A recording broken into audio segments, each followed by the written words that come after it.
So what about low blood pressure? Low blood pressure.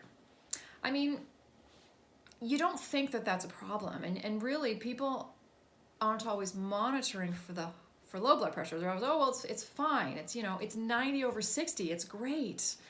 It's 110 over 70. That's great. Well, if the body was used to 130 over 90 and all of a sudden in a week it goes down to 110 over 70, you might get symptoms of low blood pressure. You might not feel well.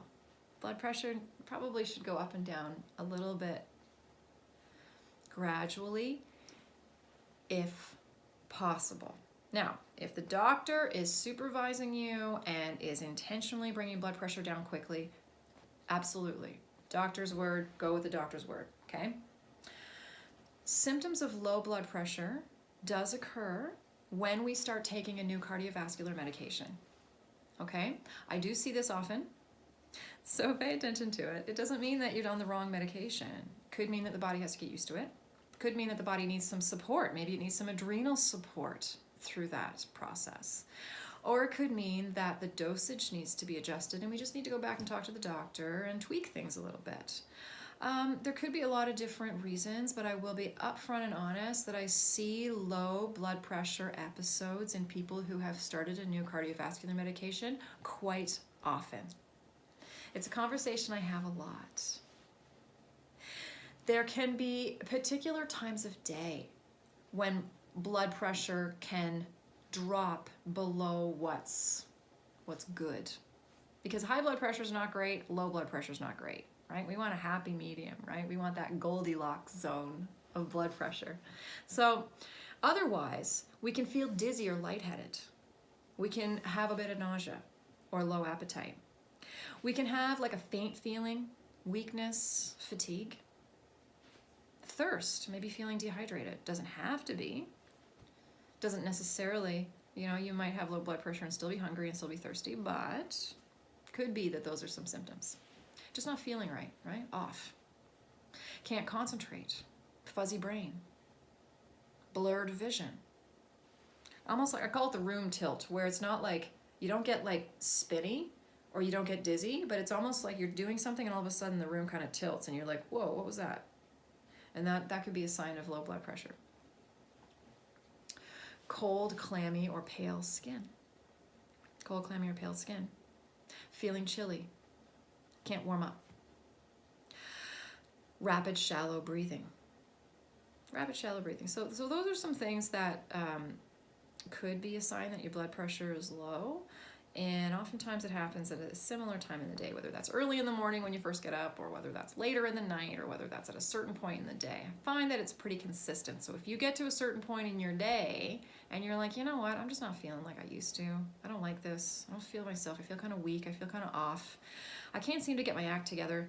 Could be that. So again, get your blood pressure monitor out and see if it's low. Typical blood pressure tends to be around 120 over 80, though that's not the normal for everybody. That's just the most usual normal that we see in the general public. Athletes are going to have a slightly lower blood pressure, and they already know that. They've been tracking that. So if you're dealing with an athlete who's got some problems, just make sure that the blood pressure is not getting too low. I've checked blood pressure at like 80 over 50, and I don't like it. I make them a licorice tea when I see that. I think most of them graciously drink it. But for the most part, gradual increases and decreases in blood pressure are okay. Increases in blood pressure after we've walked up the stairs and we're out of breath is normal. In fact, that we want that. And in fact, some blood pressure medications can block that ability so that we get to the top of the stairs, and if we can't get our blood pressure up to a certain degree because of our cardiovascular condition, then we might feel a little unwell at the top of the stairs. And, that means that you want to go up the stairs slow. Don't push yourself too hard. If you find yourself on medications that are blocking the body's ability to get blood pressure up past a certain point, you're going to need to work within that. Right? You're going to need to work within that. And that's okay. Go slow. Adapt to it. Because these medications, they do a good job of what they do. It doesn't mean they don't have side effects. Yes, they have side effects. It doesn't mean they're bad, though. Make sure they're the right ones for you. Make sure that you're talking to your doctor and your specialist and you're understanding what they're saying. That you talk to your pharmacist and you're not shy to ask your pharmacist questions. That's what they're there for. That's their job. So please don't be shy to ask questions to the people that you have access to these professionals, and don't be afraid to look stupid. Who cares? Who cares? It's your health and you're in charge of it. Over and above anybody else, you are in charge. So ask those questions. Don't be shy.